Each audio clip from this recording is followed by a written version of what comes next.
روایات کے اختلاف کے باوجود، چونکہ روایت سچی ہے اس لیے پیش کر رہا ہوں، حضرت زید بن ارقم رضی اللہ تعالیٰ عنہ صحابی رسول ہیں، وہ روایت فرماتے ہیں، وہ فرماتے ہیں کہ کوفے کے بازار میں میرا بھی گھر تھا، جس رستے یہ قیدیوں کا قافلہ لایا گیا، میں اپنے گھر کے بالا خانے پہ، اوپر والی منزل پہ، چھت پہ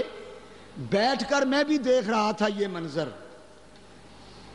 ہائے ہائے، جب امام حسین کا سر مبارک نیزے کی نوک پر لٹکایا ہوا میرے قریب آیا تو میں نے آگے بڑھ کے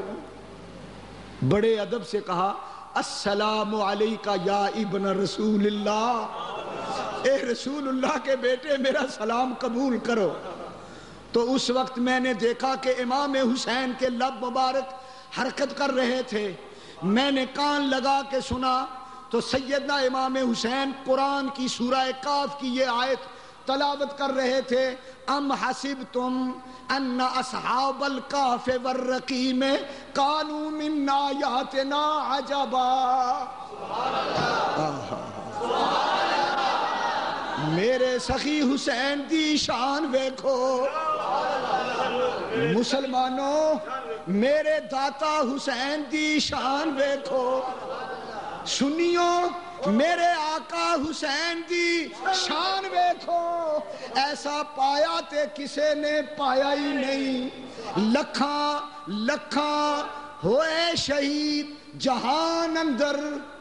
پر سجدے وچ کسے سیس کٹایا ہی نہیں، اپنے رب نو راضی کرن واتے ہتھاں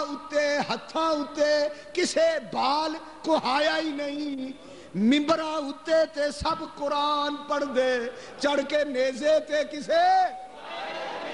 چڑھ کے نیزے تے کسے، چڑھ کے نیزے تے کسے سنایا ہی نہیں، وَلَا تَقُولُوا لِمَنْ يُقْتَلُ فِي سَبِيلِ اللَّهِ أَمْوَاتٌ۔ آواز آ رہی ہے عرش کی طرف سے، شہیدوں کو مردہ نہ سمجھنا، دیکھ لو زندہ ہیں، دھڑ کربلا کی خاک پہ پڑا ہے اور سر نیزے کی نوک پہ قرآن پڑھ رہا ہے۔ واہ واہ واہ،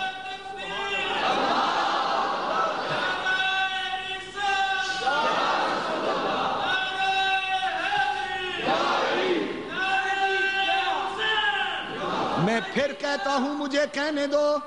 میں نے تاریخ پڑھی ہے، تاریخ کا ایک ادنا سا چھوٹا سا طالب علم ہوں، میں نے کسی تاریخ میں نہیں پڑھا کہ شہادت کے بعد کسی نے اس انداز میں قرآن تلاوت کیا ہو۔ مجھے معلوم ہے حضرت مولا علی بھی قرآن کی تلاوت کرتے رہے، سیدنا عثمان غنی بھی قرآن کی تلاوت کرتے رہے، سیدنا فاروق اعظم بھی قرآن کی تلاوت کرتے رہے، یہ بھی شہید تھے پر شہادت سے پہلے تلاوت کرتے رہے۔ پر واہ حسین، تیری شہادت کو میرا سلام ہو، تو شہادت کے بعد بھی قرآن پڑھتا رہا۔ سبحان اللہ،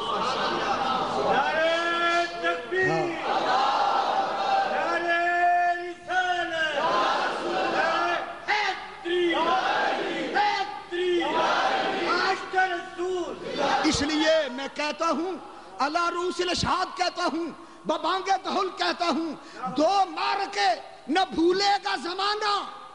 دو معرکے نہ بھولے گا زمانہ، حیدر کرار کا خیبر کی طرف آنا اور حسین کا نیزے پہ قرآن سنانا، وہ باپ کا قصہ تھا، یہ بیٹے کا فسانہ، وہ باپ کا قصہ تھا۔